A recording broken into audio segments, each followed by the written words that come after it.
Welcome, everyone. Today's topic, it's heavy, it's profound, and honestly, a little unsettling, but necessary. We're diving into the major signs of the hour, those unmistakable events that Islamic tradition tells us will unfold just before the Day of Judgment. This isn't about fear-mongering.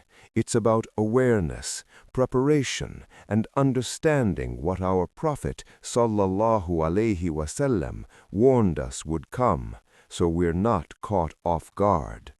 I'll walk you through each sign, one by one, with sources, context, and what it might mean for us today. Stick around. This matters. The appearance of Imam Mahdi. First up, Imam Mahdi, not some mythical figure. He's mentioned in authentic hadiths across Sunni and Shia traditions. His name, Muhammad ibn Abdullah.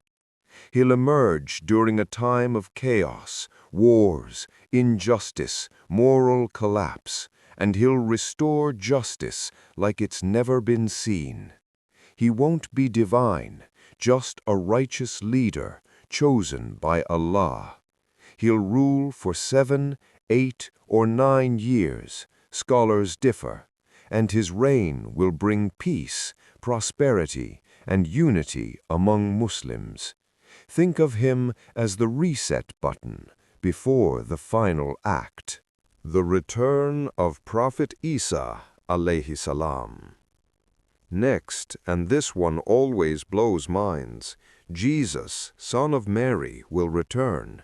Yes, physically, not as God, not as Son of God, but as a Muslim prophet, submitting fully to Allah.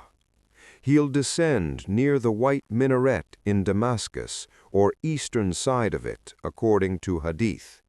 He'll break the cross, destroy the swine, abolish the jizya, because no one will need protection money when truth is clear, and he'll defeat Dajjal. And get this, he'll even get married, have kids, live a normal life, then die and be buried next to our Prophet sallallahu alaihi wasallam in Medina.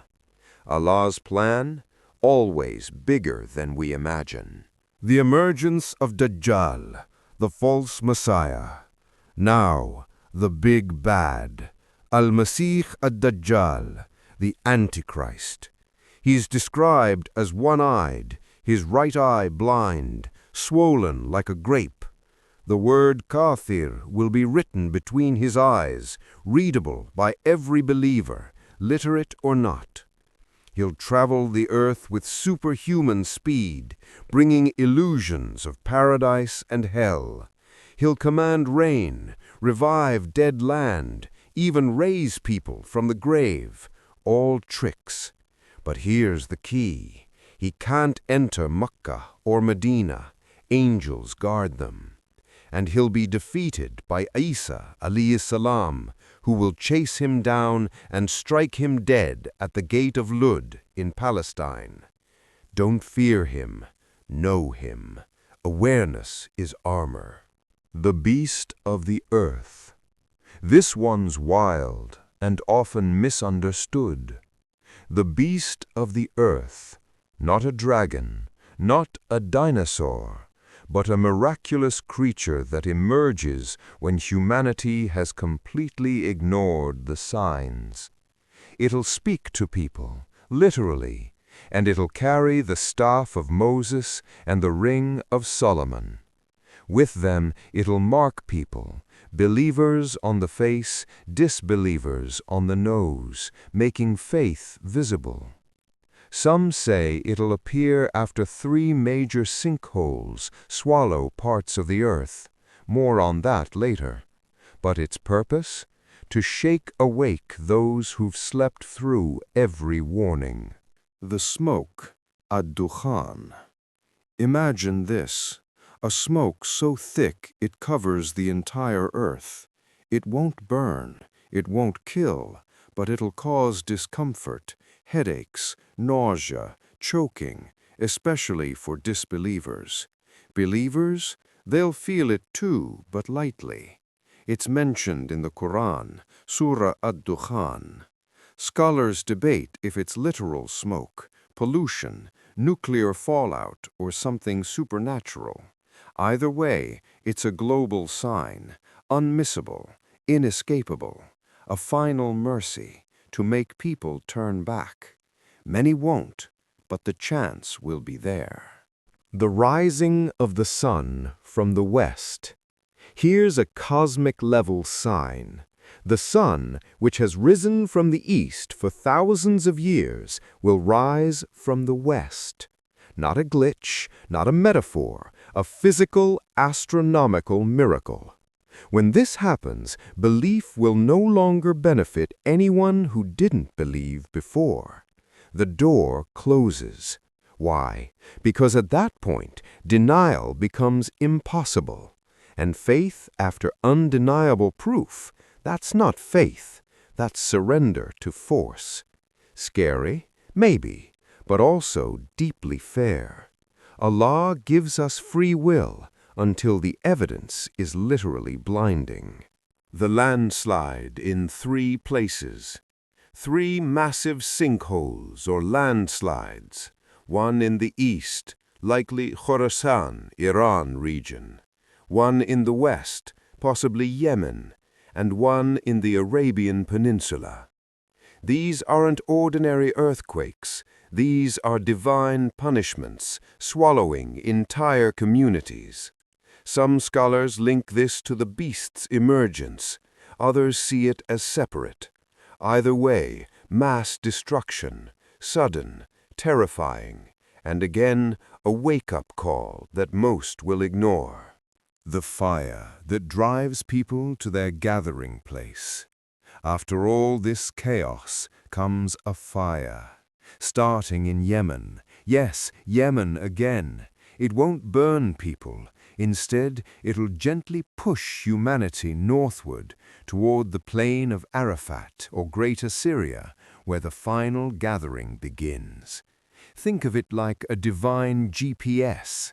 You can't hide, you can't run. Everyone, believer and disbeliever, will be moved to where they must stand for judgment. No planes, no cars, just a miraculous fire doing its job. Gog and Magog, Yajuj and Majuj. You've heard of them. Yajuj and Majuj, trapped behind a barrier built by Dhul Qarnayn, likely somewhere in Central Asia. When the barrier breaks, they'll flood the earth like locusts. They'll drink rivers dry, shoot arrows at the sky that come back covered in blood, cause chaos everywhere. But here's the twist. They won't be killed by armies. Isa alayhi salam will pray, and Allah will send insects or worms that burrow into their necks and kill them overnight. Their stench? So bad Muslims will beg Allah to remove the bodies, and He will, with rains that wash them away. Nature cleans up the mess. Allah's got the details covered. 3 lunar eclipses. Not your average lunar eclipse. These will happen in rapid succession. One in the east, one in the west, one in the Arabian Peninsula. Each moon will turn red, like blood. Scholars differ on exact timing, but many place this just before or during Dajjal's appearance. It's a celestial alarm clock, nature screaming, "Pay attention." Even non-Muslim astronomers will document it, but without context, it'll just be anomaly. With faith, it's a countdown. Widespread affluence followed by abandonment of deen. This one's subtle and already happening. Hadith says, "The hour won't come until wealth is so abundant, a man will bring zakat and no one will accept it." We're drowning in stuff, tech, money, comfort, and yet Mosques empty, Salah forgotten, Quran collecting dust. Affluence isn't evil, but when it makes us forget why we're here, that's the danger. The Prophet ﷺ warned, the worst poverty is poverty of the heart. We're living this sign right now. Loss of knowledge and rise of ignorance.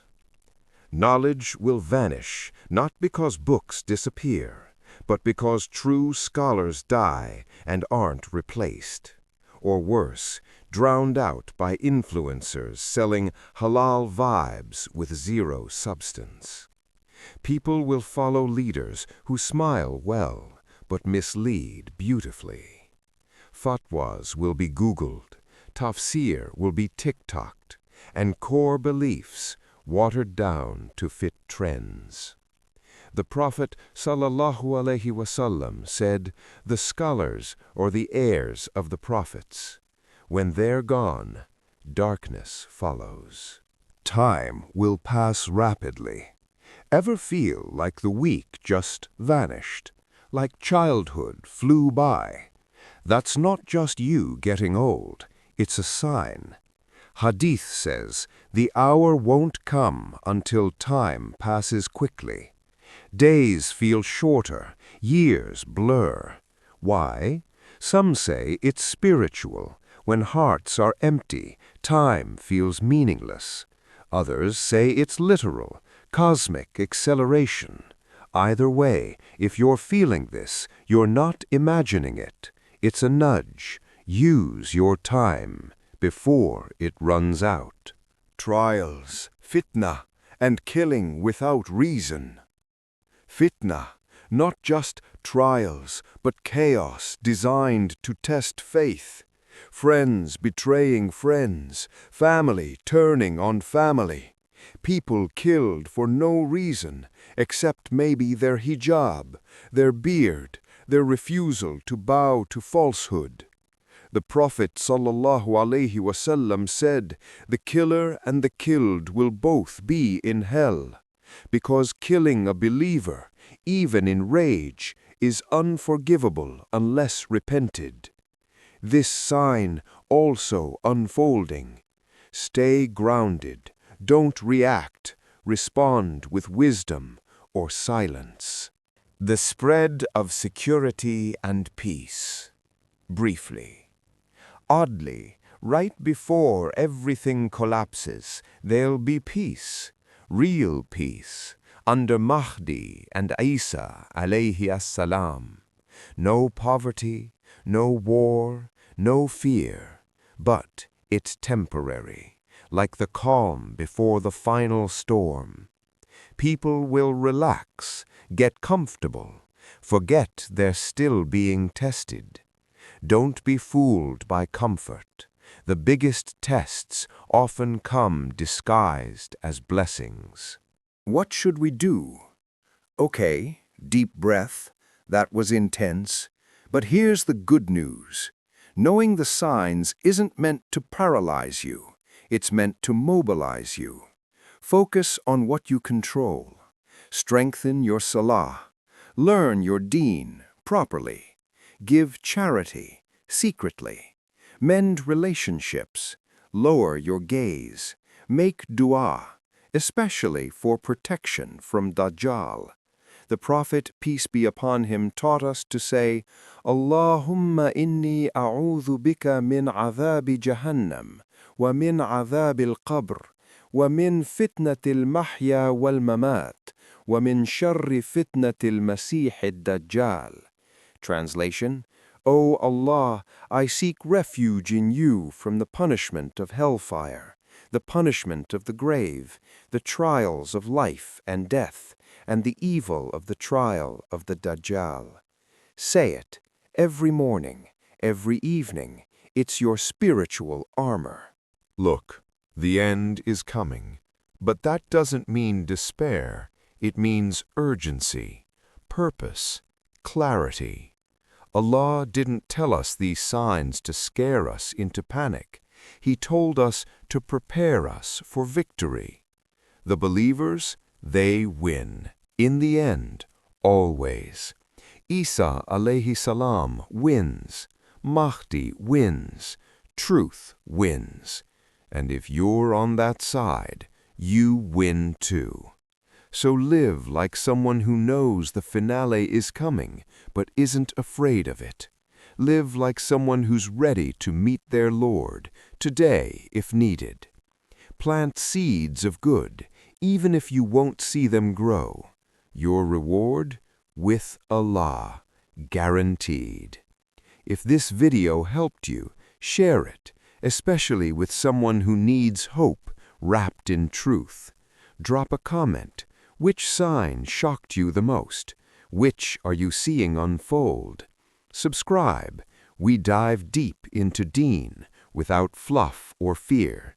And don't forget, hit the bell, because the next video, it's about how to protect yourself spiritually from Dajjal. You'll want that. Until then, stay grounded, stay grateful, and keep turning the pages of your own story with intention. Assalamu alaikum, and remember, the best is yet to come, even if the road gets rough.